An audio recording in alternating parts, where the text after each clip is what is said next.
the War Room is usually Wednesdays at 5. But since there's a breaking story bigger than anything we've ever seen in politics, we have put together a Monday War Room. I say bigger than anything we've seen this week. That's right. Okay. Let's introduce our panel. The former governor of the great state of Arizona is joining us. Jan Brewer, how are you, Governor? Well, I'm excited to be here with you all. Thank you. This It's great is going to see be you. fun, yes. We've got Stacy Pearson, Democratic Strategist, co-founder, Lumen Strategies. Good to see you again. Thanks for having me. And, of course, we've got Matt Salmon, a staple on the War Room as well, former U.S. Congressman. Matt, thanks for joining us. Hey, great to be here. Thanks. All right, so over the weekend, Joe Biden dropped out of the race. Wait, he did? Somebody tell me the real reason. What's the real reason? Because I haven't seen him in 5 days. I'm a little bit worried. I know he did speak a little bit today over a phone to Kamala Harris, but did Biden step down because it was best for the country?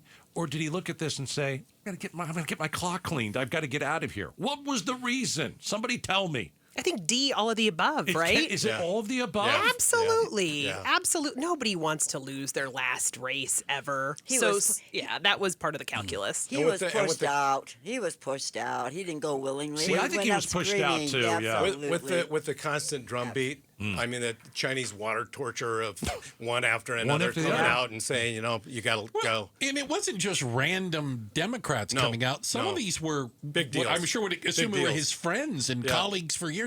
I tell you, and I just thought one of the ones, Congressman Seth Mooten, Right. who is Oh, yeah. not only a lifelong friend, but was a friend of Bo's. And came out and wrote a heartfelt, he thinks of him as a second dad, for goodness sakes. And the story he told lines up with what some of the other journalists have said, where he didn't recognize me this year. Yeah, and he said he was over at the Biden house. He was at the Naval Observatory regularly. Right. Yeah. And said he didn't the president of the United States didn't recognize me, and he's known me since I was 20. Right. The one thing that I struggle with is a lot of people are saying that, he's a hero for doing this. Listen, I just don't buy that. I don't think that he did it because it was good for the country. I think he never wanted out of this race. I think he'd still like to be in this race. I think he was totally forced out. And if the Dems didn't turn on him, I think he'd still be in this race. Look, politically, now's the time. They got to have a love fest. For him. Yeah.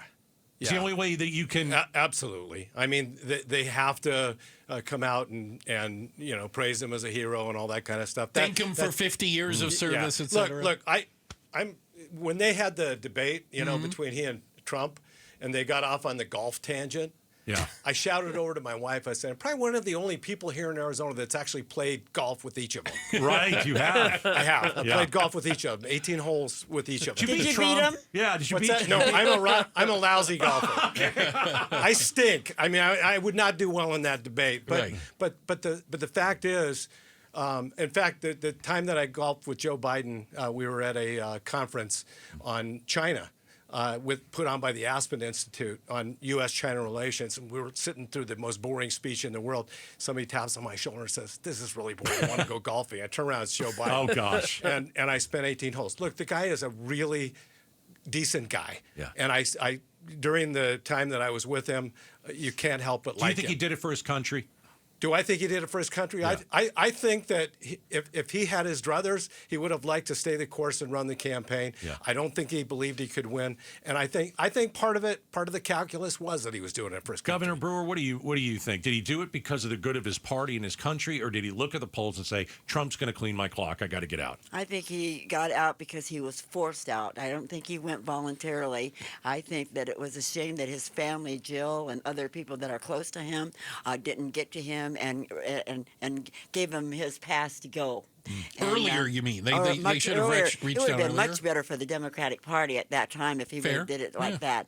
And we have not seen him, which is kind of interesting. Not even a still picture, nothing.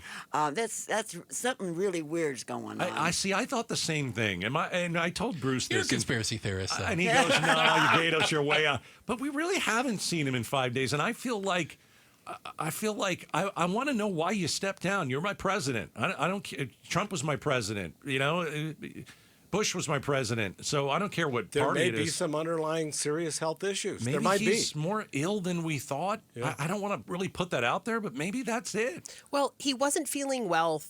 If we believe what the publicists tell us, he was sick during the debate, and then he was sick with COVID 3 weeks later.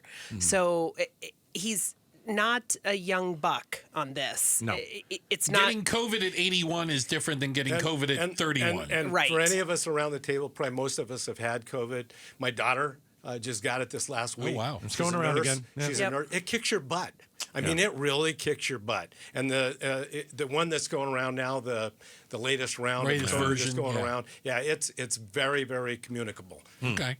We're inside the war room. Stacy Pearson is here, Democratic strategist. Matt Salmon, former U.S. congressman, and the former governor of the great state of Arizona, Jan Brewer. In a few minutes, we're going to get to who's going to replace Biden. But is he fit? Is he fit to finish the term? See, this was my big question. Because I think part of the calculus maybe a couple weeks ago was, even inside his circle, okay, let's say we drop out of the race. Doesn't that mean that we maybe the questions are going to come up? Well, then are we fit to serve as president still? You know, I've been listening to a lot of the folks like the Speaker of the House, demand that he resign now. And I'm thinking, be careful what you wish for, guys. Amen. Because if he resigns now and she then becomes president, it's all over. What does that mean? that's it's all that's over? a careful what you wish for Oh, thing? she will buy her votes and her support. She will do executive orders. She will be the queen of mad. It's a lot more fun to run as an incumbent, isn't it, It Governor is, Brewer? absolutely. Well, the bully pulpit, right? You That's right. Everything you say That's is right. a news So be story careful all of a what you sudden. wish for, Right. guys. She gets in, fires the Secret Service director. She demands Right. additional Right. accountability. I mean, she goes from being a candidate that has to toe the line to being the president who can do lots more. Is there any chance that can happen? Because you guys just sold me on that. I really didn't think about it that way. Oh, yeah. I really didn't think about it that way. I mean, is there any chance As we that march on, it'll be interesting to see what happens, but that's what could very well got 6 happen. more months of Politically, that would be presidency. the Well, smartest thing if to I do. were advising these Republicans that are calling on him to resign, I'd say shut the hell up. really? Yeah. Really? I've told them. Yeah. Okay. Jan's been on the horn. Governor, All right. you've told some people that they got to be quiet about Yes. And this? Tell me about. Give me a. You don't have to give me a name, but because It's then you just want to give my me a name. little private personality and friendship. I was trying to help him out. Be careful what you wish for. That's right. Because you're going to have a big, fat mess. Wow. And on the flip side, the Democrats are all saying, keep talking. Do not interrupt your enemy when they're making a mistake. And it's not going to make So- any difference as Right. far as Biden goes because he hasn't been running the country anyway. Give him enough rope. Yep. Yep. So Pretty interesting. it would be a huge bump, obviously, if she became the president and then was running Big advantage. as the president. Big advantage. So would Biden? So the next question is, Biden's already swallowed the tough pill of dropping out. Mm-hmm. Is there any chance that he would do this? Well, that takes us back to what is his health like? I'm Who getting has ready seen for him? tomorrow's war room at 5. And also, Oh, if I were one of the Democrat strategists that were helping advise him, I'd say, go ahead and resign now and appoint her as or not. You don't appoint her; she automatically under the Automatically, yeah. Constitution becomes the president of the United States. And if Netanyahu agrees to a ceasefire and it's man. on her watch, I mean, there are so many So things. many things could happen in 4 Right. months. And Heck yeah. the worst case scenarios could happen too, right? We could have right. total chaos. Right, But but when you're doing Hail Marys, that's get, the point. get everything on your side. Yep. Governor Brewer, last one real quick, and then we got a break. I mean, you had a lot of power here. You were the governor. Yes. You've never lost a race, isn't Never. that right? 24-0. She's 24-0. How difficult would it have been to give up that power? It would have been tough. It probably would have been tough. I think if I was sick and I couldn't function, it would be a lot easier to do. Yeah. But if you don't know what you're doing, then you don't look at it. You don't think of it like realistically. that. You just don't. Yeah. And you want to be there, and you want to think that you can continue to rule, right? Yeah. Absolutely. We are talking about, good grief, the last 24, 28 hours. Now that Biden has dropped out, Stacy, I'll let you start with this first. Ooh. This is wrapped up, right? There's not going to be a battle, a fight. What happened to the fight? She's not going to earn it. She said, I want the chance to earn it. Kamala Harris. This is Kamala Harris's, right? Exactly. Okay. That's part of this production that is the most surprising to me is President Biden shot her out of a cannon. She is teaching a master class in how to clear a field. She is the only one by midday today who has even expressed interest in being the president of the United States publicly. So, and there's a couple of little nutties, but for the most part, she is the only real contender. And I really expected there to be a few folks who were going to challenge her. Raise their hands and jump in, right? Yep. And look, the president, when he decided not to run, that notification had to be on White House stationery, right? He couldn't endorse her from the government stationery. But the fact that he believes did in the Hatch Act. that right? But the fact that he did 30 minutes later, there wasn't even time for anyone else to figure out what they were going to do.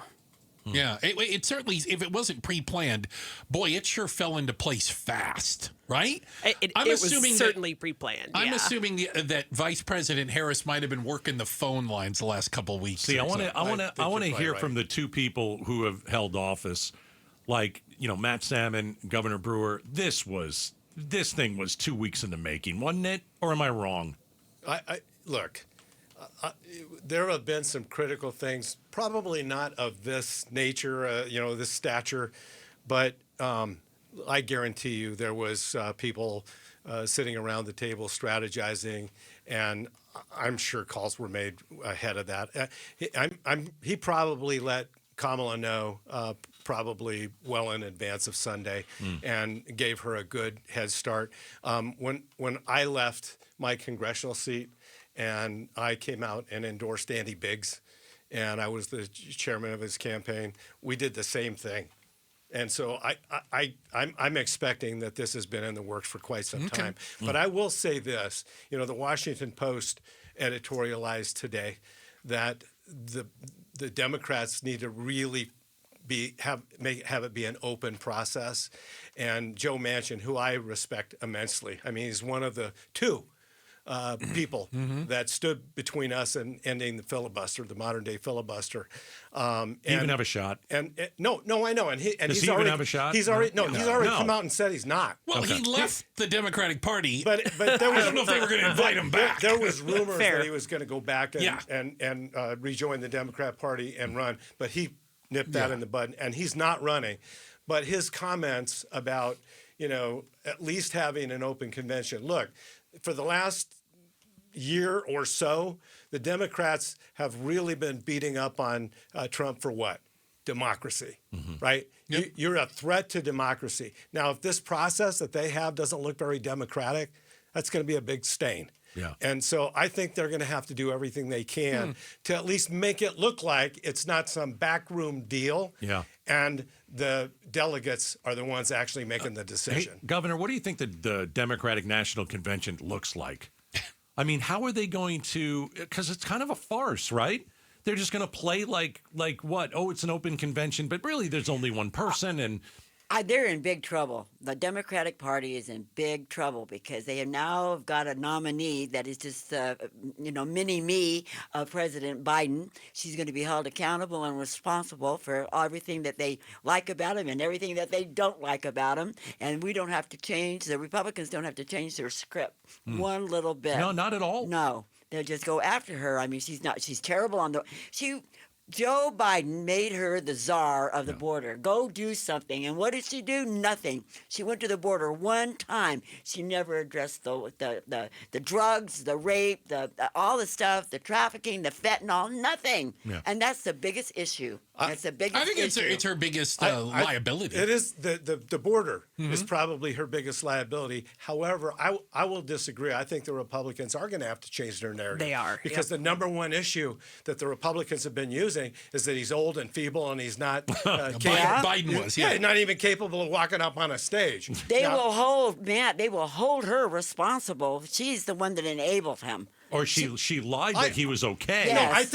I think that is going to be something that comes up. Those are But the attack ads already. Trust me. But the age, I saw one. But the age thing itself on the candidate, they have to turn a page. And until Biden stepped out of the election, Biden was the oldest candidate to ever run for president of the United States. Right. Now that's Donald Trump. It's Donald Trump. Right. We're inside the war room. We've got Stacy Pearson, Matt Salmon, former Arizona Governor Jan Brewer. So you don't think the vice president served as the border czar with remarkable distinction, Governor? No, absolutely not. No way. And that has been an issue for so long. Yeah.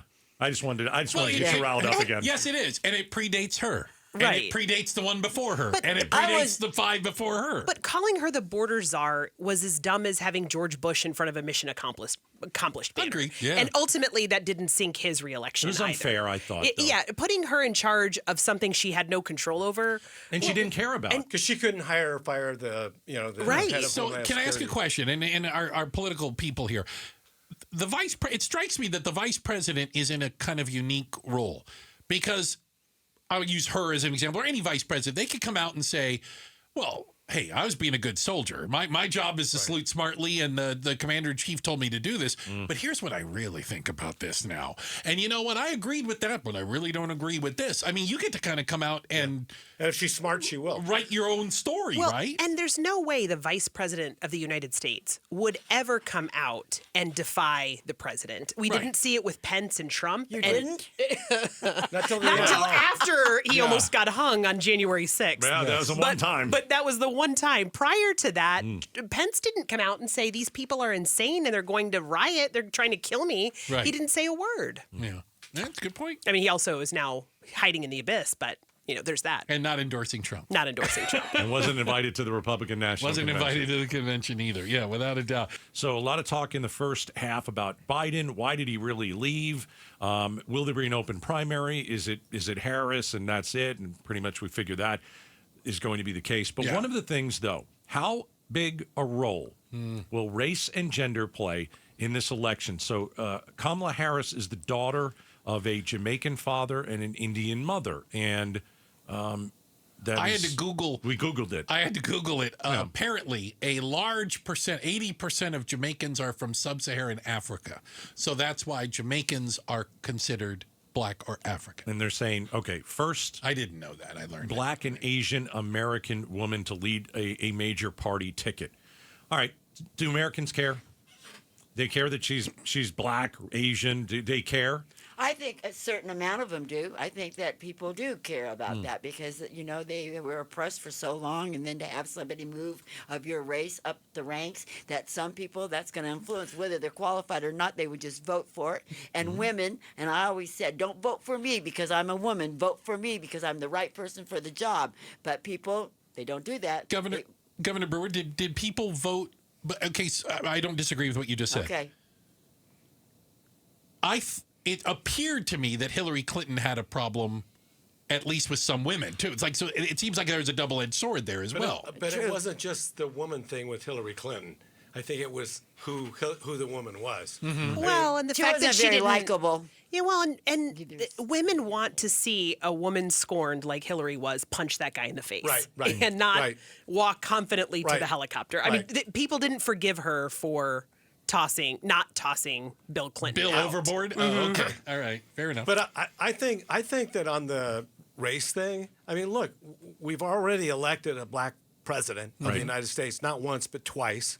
So are there people out there? Yeah, there are racist people out there that are going to say, I'm not going to vote for that person because they're black or because or they're I'm not going to vote for them because they're a woman. But I think we're beyond that in American politics right now, and I don't think it's going to be a determining factor one way or the other. I don't. And I really disagree with you. Don't you? I I really agree. disagree Yep. with you. Why- I think why, there Governor? are women out there. They think they are oppressed. They truly believe they're oppressed, and they vote for a woman because they want more women in politics because they'll understand. them So you better. think it's an And advantage especially being a Stacey woman? with the abortion. Oh, absolutely. I think that's the abortion exactly, issue might yep. be the. I agree yeah. with the governor completely. There is something very interesting about this cycle with abortion access that only a woman understands. Only a woman has been in her OB's office having to make difficult decisions. And to put someone at the top of the ticket who gets that, who understands the stupid paper dresses and the unpleasantness of the entire gynecological process, fertility or infertility or miscarriage or wanted pregnancy or abortion, all of that, it really is an advantage to have a woman there. Well, and Vice President Harris, she has been here, I think, more than once, specifically talking about the abortion issue in Arizona, right? Well, I mean, and that's kind of simply been because her thing. That's her Right. strong suit. Yeah. Well, and because we've been in whiplash, we've been on a seesaw in Arizona. Is an 1864 ban in effect? Is it 15 weeks with no exception? I mean, Arizona women, more than any other state, have had uncertainty about their own medical care. Let me expand on that. We're in the war room. We've got Governor Jan Brewer, Matt Salmon, former U.S. Congressman, and we've got Stacy Pearson, Democratic strategist. Republican women, could they turn to Harris because of this? I mean, are we going to see Maybe moderates. Maybe moderates. Yeah. I think that ultimately, yes, there are people. And when I was talking about, I wouldn't. When I was talking about the women thing, I was talking about it in the other direction. But I can see it actually being a big asset, in certain circles. But look, I think that Americans right now are really hoping and praying that they'll get down to the issues and that they're going to start talking about policies.